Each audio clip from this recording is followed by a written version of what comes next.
มันใหญ่เลยเด้นี่น่ะท้องโตใหญ่เลยพี่เอ้ยดึกดื่นเที่ยงคืนพี่น้องอยากกินเสื้อมันเมื่อนี้ได้มันสำปะหลังมาพี่น้องหัวใหญ่ๆสำแขนนะพี่น้องได้หัวใหญ่ๆคิดอยากกินมันเสื่อมก็ได้สิเฮ็ดมันเสื่อมกินลองเบิ่งพี่น้องมาเนี่ยมาเบิ่งน้ำกันว่ามันจะเป็นได้ใดอันนี้เป็นมันคุดมาใหม่ๆพี่น้องหัวนี่ก็ใหญ่ๆสำแขนเลยมี3หัวนี่อาสิมาลองเห็ดเบิ่งมันเสื่อมมันว่ามันสิเป็นอะไรเป็นตะกินอยู่บ่ไปติดตามส้มนำกันในคลิปนั้นพี่น้องก่อนอื่นเราก็มาปอกเปลือกมันก่อนเนาะพี่น้อง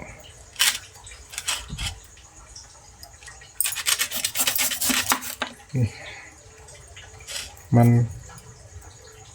ใจเหลือง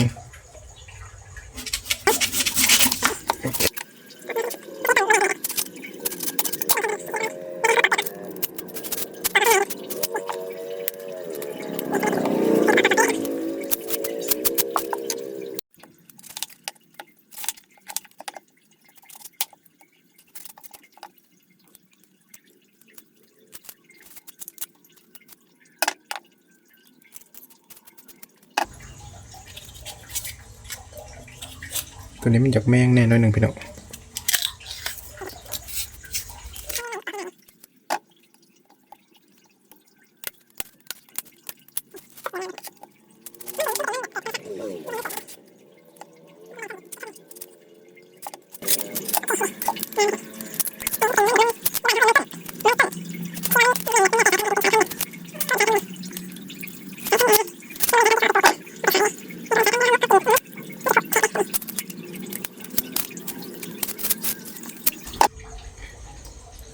หลังจากเขาปอกเปลือก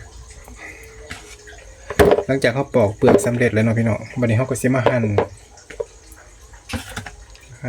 นเป็นชิ้นเนาะพี่น้องเขาสิเอาขนาดแล้วแต่นี่ก็จะมาแบ่งครึ่งเนาะพี่น้องเขาสิเอาชิ้นประมาณซ้ำนี้เนาะเพราะว่ามันสิเวลาเขาเสื่อมมันสิเขาเนื้อได้ดีคันเขาเฮ็ดตอนใหญ่หลายมันก็สินานสุกหรือว่าน้ำเสื่อมมันเข้าไปบ่ถึงเอาใจมันออกหน่อยนึงนะพี่น้องเด้ใจอันนี้มันต้องเอาออกเพราะว่ามันเป็นเส้น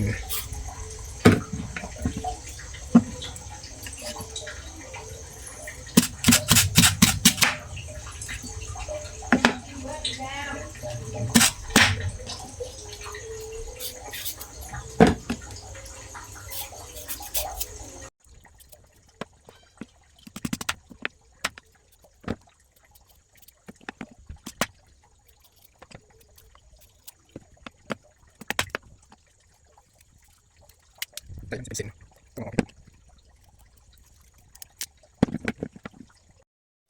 โอเคหลังจากปอกเรียบร้อยหั่นเป็นชิ้นเรียบร้อยแล้วเนาะพี่น้องบัดนี้เราก็สิไปทำความสะอาดล้างน้ำดึกดื่นเที่ยงคืนอยากกินมันเสื่อมพี่น้องพอดีได้มันสำปะหลังมาพอดีสิเอามาเสื่อมมานี่ก็สิได้ประมาณซ้ำนี้พี่น้องหลังจากปอกเปลือกปอกใจออกแล้วก็สิเหลือประมาณซ้ำนี้พี่น้องหลังจากนั้นเราก็สิลงมาใส่หม้อ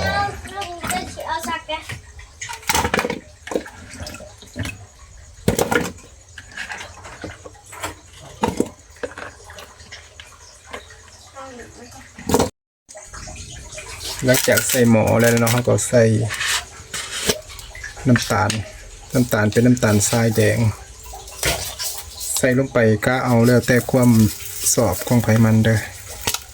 มักหวานก็ใส่หลายมักหวานหน่อยก็ใส่หน่อยเนาะพี่น้องอันนี้ข่อยสิใส่ซ้ำนี้ไปสักก่อนเพราะ ถ้ามันบ่หวานเฮาก็สิมาเติมอีกก็ได้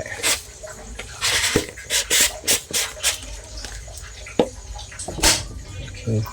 อันนี้เป็นน้ำเชื่อมต้มไว้เนาะ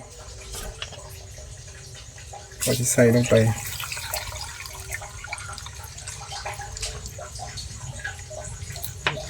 ใส่ประมาณนี้แล้วก็จะเติมเกลือลงไปเล็กน้อยนะพี่น้อง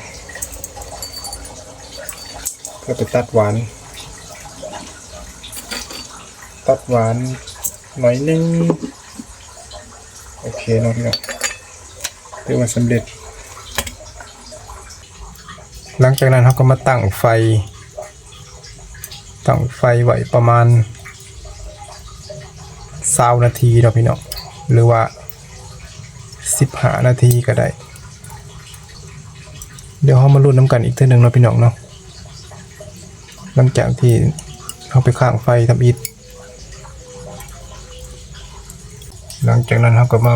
ปิดฝามันไว้ทิมไว้ประมาณ15 นาทีหรือ20 นาทีเนาะพี่น้องเดี๋ยวเรามาลุ้นน้ำกันกลิ่นหอมๆพี่น้องว้าวกำลังบอกตอนนี้เป็นอย่างง่อยๆบัดนี้ เดี๋ยวเรามาอัดไปอีกประมาณ10 นาทีเนี่ย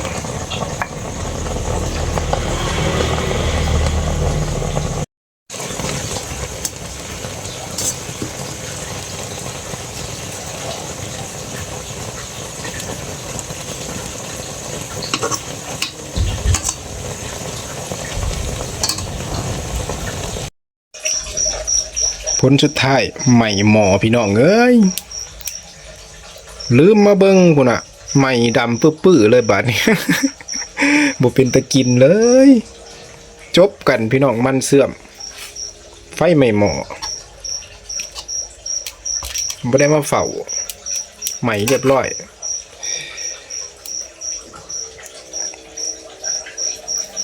มันเสื่อมดึกดื่นเที่ยงคืนคิดอยากแล้วลุกมาเฮ็ดสุดท้ายไฟใหม่หมอพี่น้องนะคลิปนี้จบเท่านี้เนาะพี่น้องเนาะเฮ็ดมันเสื่อมถือว่าบ่สำเร็จ